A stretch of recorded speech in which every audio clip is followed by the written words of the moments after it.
अस्सलाम वालेकुम जी। Welcome to my channel. कैसे हैं आप लोग? उम्मीद करती हूँ सब खैरियत से होंगे या मज़े में होंगे। आज आप लोगों के साथ शेयर करूँगी एक ज़बरदस्त क्रिस्पी और बटरी खस्ता आलू पफ पैटीज़, जो न सिर्फ दिखने में टेम्पटिंग है बल्कि खाने में भी लाजवाब है। अगर आप बेकरी स्टाइल पफ पैटीज़ घर पर आसानी से बनाना चाहते हैं तो ये रेसिपी आप लोगों के लिए परफेक्ट है। इसमें होगा फ्लेकी और बटरी डो का सीक्रेट, जो लेयर्स लेयर्स खुलती है, और अंदर स्पाइसी मसालेदार आलू की फिलिंग का मज़ा। बिल्कुल मार्केट जैसा टेस्ट, मगर घर की सफाई और प्यार के साथ। तो चलिए शुरू करते हैं ये बेहतरीन और मसालेदार खस्ता आलू पफ पेटीज़ की रेसिपी, जो चाय के साथ भी कमाल लगती है और बच्चों से लेकर बड़ों तक सभी की फेवरेट है। तो चलें फिर शुरू करते हैं इसको बनाना। तो मज़ेदार सी आलू पफ पेटी बनाने के लिए दोस्तों सबसे पहले इसकी स्टफिंग तैयार करेंगे, जिसके लिए एक पैन में मैंने शामिल किया है 2 टेबलस्पून कुकिंग ऑयल। ऑयल को मीडियम फ्लेम पे गरम करेंगे और इसमें 1 टीस्पून सफ़ेद ज़ीरा शामिल कर देंगे और ज़ीरे को कुछ सेकंड्स के लिए इसमें क्रैकल करेंगे। साथ ही इसमें हाफ़ टी स्पून अजवाइन ऐड कर रही हूँ। अच्छा, अजवाइन को हमेशा इस तरह हाथों से रब कर ऐड किया करें, इससे इसके दाने ब्रेक हो जाते हैं, जिससे इसका फ्लेवर इन्हेंस होता है। अब कुछ सेकंड्स के लिए इन दोनों चीज़ों को ऑयल में फ्राई कर लेंगे, मगर ध्यान रखें इसको आपने जलाना नहीं है, ओवर कुक नहीं करना। साथ ही अदरक लहसुन का पेस्ट शामिल कर रही हूँ, ये भी 1 टीस्पून है। अदरक लहसुन को भी दोनों चीज़ों के साथ फ्राई करना है, इतना कि इसका जो कच्चापन है वो ख़त्म हो जाए। इन दोनों चीज़ों को फ्राई करने के बाद इसमें मैं शामिल कर रही हूँ एक छोटे साइज़ की प्याज, जिसको मैंने बारीक चॉप कर लिया है। अच्छा, प्याज को किसी किस्म का कोई कलर नहीं देना, इसको सिर्फ हल्का सा सॉटे करेंगे, इसको हल्का सा नरम करना है। ये एक इम्पॉर्टेंट स्टेप है, क्योंकि प्याज को जब आप थोड़ी सी देर के लिए सॉटे करते हैं तो वो अपनी नेचुरल स्वीटनेस और फ्लेवर रिलीज़ करती है। यहाँ पर देखें, प्याज को मैंने हल्का सा नरम कर लिया है। अब इस पॉइंट पर मैं इसमें हरी मिर्चें ऐड कर रही हूँ, जो कि 2 से 3 है। मैं तीखी वाली हरी मिर्चों का इस्तेमाल कर रही हूँ दोस्तों। आप लोग चाहें तो इस स्टेप को स्किप कर सकते हैं अगर कम स्पाइसी खाना पसंद करते हैं। यहाँ पर सारी चीज़ों को मैंने अच्छी तरह से ऑयल में सॉटे कर लिया है। अब इसमें शामिल कर रही हूँ मैं 3 मीडियम साइज़ के आलू। अच्छा, आलू को मैंने हाफ़ टी स्पून नमक डालकर बॉईल किया था, फिर मैशर से मैश कर कर इसमें ऐड किया है। ध्यान रखिएगा कि आलू में किसी भी तरह की गुठली नहीं होनी चाहिए। अब अच्छी तरह से इसको मिक्स कर देंगे। आलू का टेक्सचर नेचुरली क्रीमी होता है, जो स्टफिंग को एक परफेक्ट स्मूथनेस देता है। तो जब इसमें हमने प्याज और बाकी चीज़ें ऐड की हैं तो आलू का सॉफ्ट और रिच फ्लेवर सब चीज़ों को अच्छे से बाइंड कर देगा। अब स्पाइसेस के लिए 1 टीस्पून नमक डाल रही हूँ। साथ ही इसमें 1 टीस्पून मैं पिसी लाल मिर्चों का पाउडर डालूंगी। अच्छा, नमक और मिर्च की क्वांटिटी आप लोग अपने टेस्ट के हिसाब से रखिएगा। 1/4 टीस्पून इसमें अच्छे कलर के लिए हल्दी का पाउडर शामिल कर देंगे। साथ ही 1 टीस्पून इसमें शामिल कर रही हूँ क्रश किया हुआ धनिया। अच्छा, इसको मैंने ड्राई रोस्ट किया था। 1 टीस्पून इसमें ज़ीरा पाउडर भी ऐड कर देंगे, इसको भी मैंने ड्राई रोस्ट किया था। अब शामिल करूँगी इसमें अच्छे फ्लेवर के लिए 1 टीस्पून चाट मसाला। तमाम स्पाइसेस को आलूओं के साथ मिक्स कर लेंगे। इन तमाम चीज़ों का कॉम्बिनेशन आलू के स्टफिंग के लिए परफेक्ट कॉम्बिनेशन है। ये न सिर्फ टेस्ट को इन्हेंस करेगा, बल्कि आप इन पैटीज़ को जब फ्राई करेंगे तो आलू का फ्लेवर और क्रिस्पी पफ पेटी का क्रंच एक ज़बरदस्त कंट्रास्ट बनाएगा। तो यहाँ पर देखिए, मिक्सिंग मैंने प्रॉपर कर ली है। आलू जो मैंने बॉईल किए थे वो भी थोड़े से यहाँ पर रोस्ट हो चुके हैं। और ध्यान रखिएगा, इस पॉइंट पर आपने गैस का फ्लेम बिल्कुल लो रखना है, ताकि आलू जले नहीं। यहाँ पर परफेक्ट सी हमारी स्टफिंग तैयार हो चुकी है। अब फाइनल गार्निशिंग के लिए इस पर स्प्रिंकल कर रही हूँ मैं बारीक कटा हुआ हरा धनिया, जो कि आधा कप है। ये न सिर्फ इसके फ्लेवर को इन्हेंस करेगा, बल्कि इसको एक वाइब्रेंट लुक भी देगा। हरा धनिया डालने के बाद इसको भी आपने मिक्स कर लेना है। और बस गैस का फ्लेम अब ऑफ करना है और स्टफिंग को आपने अच्छी तरह से ठंडा करना है। और खस्ता आलू की पफ पेटी की ज़बरदस्त सी स्टफिंग तैयार हो चुकी है। अब इसको उठाकर एक तरफ रखते हैं और पफ पेटी की तैयारी कर लेते हैं, जिसके लिए मैं ले रही हूँ 2 कप मैदा। अच्छा, मैदे को मैंने अच्छी तरह से छान कर इसमें ऐड किया है। मैदा हमेशा छान कर ऐड किया करें। मैं मेजरिंग कप का यूज़ कर रही हूँ दोस्तों। आप लोग जो घर में चाय पीने वाला कप होता है उससे भी इसकी मेजरमेंट कर सकते हैं। अब इसमें 1 टीस्पून मैं नमक शामिल कर रही हूँ। नमक आप हस्ब ज़ायका ऐड करिएगा। हाफ़ टी स्पून इसमें अजवाइन ऐड करूँगी और हमेशा की तरह अजवाइन को रब कर कर ऐड किया करें। इससे इसके दाने ब्रेक हो जाते हैं, जिससे फ्लेवर बहुत कमाल का आता है। 3 टेबल स्पून मैं इसमें घी का इस्तेमाल कर रही हूँ। आप लोग चाहें तो ऑयल भी ऐड कर सकते हैं, मगर क्या है ना कि घी ऐड करेंगे तो इससे बहुत ही खस्ता पफ पेटी बनकर तैयार होगी। अब घी को मैदे के साथ अच्छी तरह से मिक्स कर लेंगे। इससे ये होगा कि घी मैदे के कोने-कोने में एब्ज़ॉर्ब हो जाएगा और इस तरह से देखिए इसके क्रम्ब्स से बन जाएँगे। तो जब इस तरह से क्रम्ब्स बन जाएँ और इसकी एक परफेक्ट मुट्ठी सी बनने लगे, इट मीन्स कि ये डो बिल्कुल परफेक्ट तैयार होने वाली है। बस इसी तरह का टेक्सचर हमें चाहिए क्रिस्पी पफ पेटी बनाने के लिए। अब इसमें मैं पानी शामिल कर रही हूँ। एक चीज़ का आपने ध्यान रखना है कि आलू के समोसे हों या ये पफ पेटी हो, इसकी डो थोड़ी सी हार्ड गूंदी जाती है नॉर्मली जो हम घर में आटा गूंथते हैं रोटी चपाती पकाने के लिए, ताकि आगे जाकर किसी भी तरह की प्रॉब्लम ना हो। अच्छा, पानी आपने थोड़ा-थोड़ा सा इसमें ऐड करना है और इसको यहाँ पर गूँथते जाना है। ध्यान रखिएगा ज़्यादा पानी का आपने इस्तेमाल नहीं करना और ना बहुत ज़्यादा आपने इसको गूँथना है, क्योंकि हम पफ पैटी की डो तैयार कर रहे हैं। अब इसको एक जगह देखिए मैंने इकट्ठा कर लिया है और इसको रेस्ट देंगे। अब रेस्ट देने के लिए आप इस पे चाहें क्लिंग रैप लगाएँ या इसको कवर कर रखें 15 मिनट के लिए किचन काउंटर टॉप पर ही, जिससे ये होगा कि ये डो बिल्कुल अच्छी तरह से स्मूथ हो जाएगी। तो जब तक डो स्मूथ हो रही है एक और काम कर लेते हैं, जिसके लिए 2 टेबल स्पून लिया है मैंने मैदा। इसके साथ ही 2 टेबल स्पून मैं इसमें मेल्टेड घी का इस्तेमाल कर रही हूँ।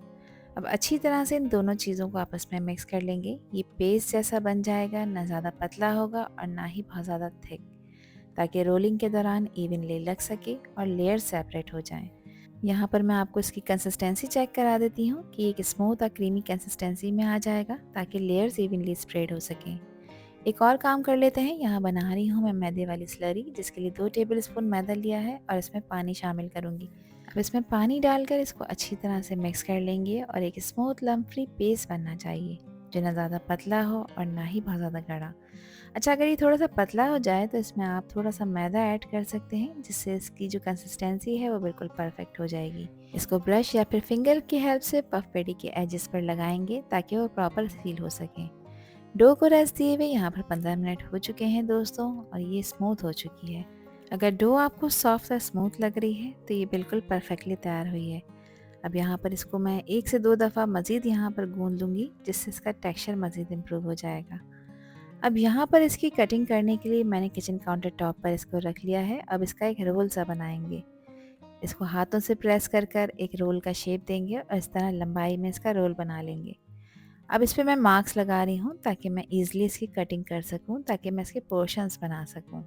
तो एक तेज़ नाइफ़ की हेल्प से आपने इसकी कटिंग करनी है और बिल्कुल इक्वल पार्ट्स में आपने इसके पीसेस को कट कर लेना है। तो यहाँ पर देखिए मैंने 9 इक्वल पार्ट्स में इसको कट किया था। अब आपने इसको बिल्कुल इस तरह से पेड़ा बनाना है, जैसे हम रोटी पकाने के लिए पेड़ा बनाते हैं।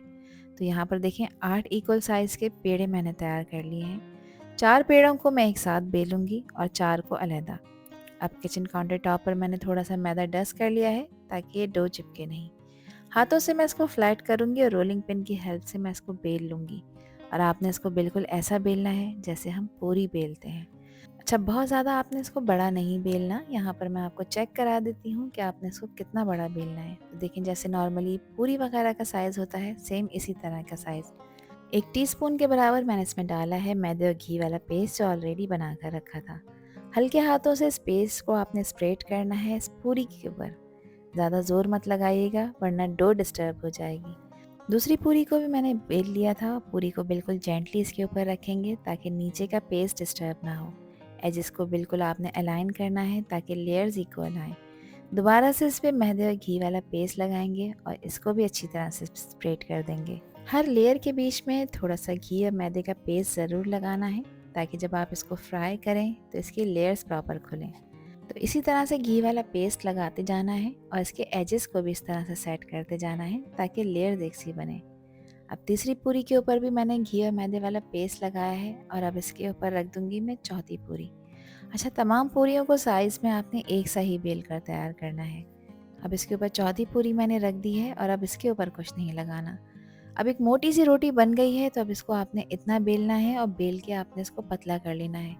अब इसको बिल्कुल इतना पतला बेलेंगे जैसे हम घर में नॉर्मली रोटी चपाती पकाते हैं। तो ओवल शेप में मैंने इसको बेल लिया है और अब मैं इसके एजेस को एक पिज़्ज़ा कटर की हेल्प से ट्रिम कर रही हूँ। आप लोग चाहें तो नाइफ़ की हेल्प भी ले सकते हैं। अच्छा, ये जो इसके एजेस हैं इसको आपने वेस्ट बिल्कुल भी नहीं करना। आप चाहें तो इसकी दोबारा से पफ पेटी बनाकर तैयार कर सकते हैं, या चाहें तो आप इसको फ्राई करके इसके नमक पारे भी बना सकते हैं। अब पफ पेटी को मैंने एक परफेक्ट स्क्वायर में कट कर लिया है और इसके एजेस बिल्कुल क्लीन और शार्प होने चाहिए ताकि लेयर्स प्रॉपरली खुल सकें। अब अगेन मैं इसको सेंटर में से कट करूँगी और यहाँ पर आपने इसको 4 इक्वल पार्ट्स में डिवाइड कर लेना है। तो यहाँ पर देखें परफेक्ट स्क्वायर शेप में ये आ जाएंगे। अब हर पैटी में इक्वल क्वांटिटी में आलू की मज़ेदार स्टफिंग डालेंगे ताकि सब इवनली बने। ज़्यादा स्टफिंग भरने से सील ये अच्छी तरह से नहीं होंगी, तो इस चीज़ का आपने ध्यान रखना है। अब इसके एजेस पर मैं लगा रही हूँ मैदे वाली स्लरी जिसको ऑलरेडी बना कर रखा था। अब देखिए इसको फोल्ड कैसे करना है। जो इसके दोनों ऑपोजिट कॉर्नर्स हैं इनको आपस में एक दूसरे के साथ इस तरह से ओवरलैप करके ज्वाइन करना है। फिर इसका थर्ड कॉर्नर उठाना है और इसको भी इस तरह से इसके ऊपर ओवरलैप कर देना है। और जो इसके कॉर्नर्स बन रहे हैं इसको पिंच करके आपने क्लोज कर देना है ताकि ये प्रॉपर सील हो। तो देखिए एक एनवेलप सा बन जाएगा। अब फोर्थ कॉर्नर को भी फोल्ड करते हुए इसके ऊपर इस तरह ओवरलैप करना है और इसको भी इस तरह पिंच करके एक परफेक्ट पफ पेटी का शेप दे देना है। देखें कितनी खूबसूरत लग रही है ये। अब बहुत आसान है इसको बनाना। मैं दोबारा से आपको बता देती हूँ कि दोनों ऑपोजिट कॉर्नर्स को एक दूसरे के साथ आपने जॉइन करना है ओवरलैप करते हुए। थर्ड कॉर्नर को भी इस तरह से सील करना है, इसके ऊपर ओवरलैप करना है और फिर जो फोर्थ कॉर्नर है इसको भी प्रेस करके फोल्ड कर देना है और इस तरह से पिंच करते हुए इसकी सारी साइड्स को आपने क्लोज कर देना है। तो इसी तरह से मैंने सारी पफ पेटी बना ली थी। 2 कप मैदे में आप आराम से 13 से 14 पफ पेटी बनाकर तैयार कर सकते हैं जो कि मीडियम साइज़ की होंगी। अब यहाँ पर आता है एक अहम स्टेप इसको फ्राई करने का, जिसके लिए ऑयल को मैंने गर्म होने रखा था। मगर ऑयल का टेम्परेचर यहाँ पर ना तेज़ गर्म होना चाहिए ना मीडियम गर्म। हल्के गर्म ऑयल में इसे फ्राई करना है और लो फ्लेम पर ही फ्राई करना है ताकि पफ पेटी अंदर तक प्रॉपर कुक हो सकें। तो इस तरह से देखें ये ऊपर से खस्ता हो जाएंगी और अंदर से प्रॉपर फ्राई हो जाएंगी। अगर ज़्यादा तेज़ गर्म ऑयल में आपने इन्हें फ्राई किया ना दोस्तों, तो ये ऊपर से तो गोल्डन हो जाएंगी लेकिन अंदर से कच्ची रह जाएंगी। मैं चाहती हूँ कि ये अंदर तक प्रॉपर फ्राई हों और इसकी लेयर्स खुलकर सामने आए। तो ध्यान रखिएगा कि इसको आपने ना तो मीडियम फ्लेम पे फ्राई करना है ना हाई फ्लेम पे, लो फ्लेम पे इसको फ्राई करना है। और सेकंड ये कि आपने इसको ज़्यादा चलाना नहीं है। जब ये अपनी पोजीशन 3 से 4 मिनट के बाद होल्ड कर लेंगी, फिर इसके बाद आप इन्हें चलाएं, फ्लिप करें ताकि ये सब तरफ से इवनली गोल्डन हो सकें। तो देखें कि अच्छा खूबसूरत सा गोल्डन ब्राउन कलर इसके ऊपर आता जा रहा है। इसका जो टोटल फ्राइंग टाइम है वो 8 से 10 मिनट है। 8 से 10 मिनट आपने गैस का फ्लेम लो ही रखना है। अगर आपको लगे कि टेम्परेचर डाउन हो रहा है तो आप कुछ सेकंड्स के लिए गैस के फ्लेम को मीडियम हाई करें, मगर अगेन लो फ्लेम पे ही आपने इन्हें फ्राई करना है। तो यहाँ पर देखें डिज़ायर गोल्डन कलर इनके ऊपर आ चुका है।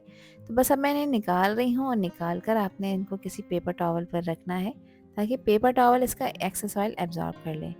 यहाँ पर आप इसके लुक चेक करें और इसका कलर चेक करें, इसका क्रंच सुने। तो देखें कितनी खस्ता बनी है। इसको एंजॉय करें आप मज़ेदार हरे धनिया पुदीने के रायते के साथ। यहाँ पर आप इसकी लुक चेक करें, इसका कलर चेक करें कि ये बहुत अच्छी तरह से फ्राई हो चुकी है। ऊपर से बहुत ही खस्ता है और अंदर से मसालेदार आलू की स्टफिंग के साथ बहुत टेस्टी बनकर तैयार हुई है। इसको सर्व किया है मैंने मज़ेदार हरे धनिया पुदीने के रायते के साथ, जो कि इसके साथ बेस्ट कॉम्बिनेशन बनाएगा। आई होप कि ये रेसिपी और वीडियो आप लोगों को पसंद आई होगी। पसंद आई हो तो कमेंट सेक्शन में अपना प्यार से फीडबैक मुझे लाजमी शेयर करिएगा। और चैनल पर न्यू हैं तो चैनल को भी ज़रूर सब्सक्राइब कर दीजिएगा। अपना बहुत ख्याल रखिएगा दोस्तों, अपनों का भी ख्याल रखिएगा और मुझे भी अपनी प्यारी दुआ में याद रखिएगा। अल्लाह हाफिज़, अल्लाह निगहबान।